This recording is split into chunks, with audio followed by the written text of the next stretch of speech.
Dobar dan, dobrodošli u recepturu. Fini uštipci koje danas pripremam odlična su ideja za ukusan doručak ili večeru. Vrlo su jednostavni, neće oduzeti niti previše vremena, a sigurno ćete uživati u njihovom okusu. U 200 ml toplog mlijeka razdrobit ću 20 g svježeg kvasca, što je pola kocke, dodati 1 žlicu šećera i sve dobro izmiješati. A ako koristite suhi kvasac, bit će dovoljno 7 g, te zatim ostavljamo 10 minuta da se sve digne. Zatim ću u posudu ubaciti 500 g glatkog brašna i u njemu napraviti rupu.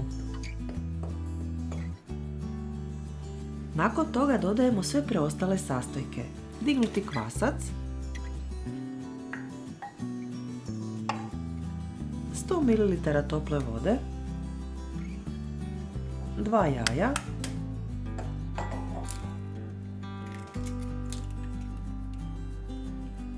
i 1 žlicu soli.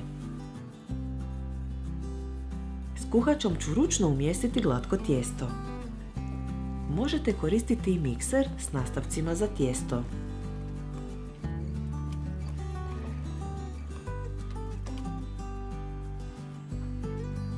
Sve treba pokriti s čistom krpom i ostaviti da se diže pola sata. Tijesto se diglo i potrebno ga je opet premjesiti.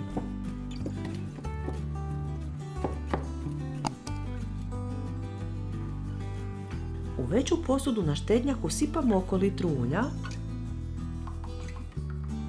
i ostavljamo da se zagrije na srednje jakoj vatri. Ulje je spremno za prženje kad se oko drvene kuhače počnu stvarati mjehurići.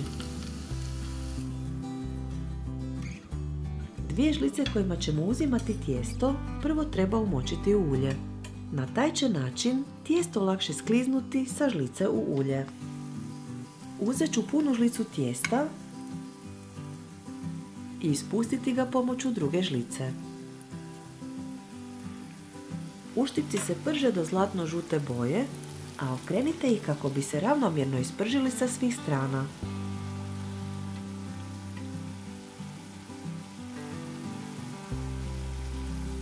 Prilikom vađenja dobro ih ocijedite i stavite na papirnati ubrus koji će upiti višak masnoće. Ne morate posebno brinuti o obliku, ispast će lijepo i ukusno kakvi god bili. Glavni orijentir neka vam bude boja uštipaka. Kad su zlačani sa svih strana, vrijeme je za vađenje.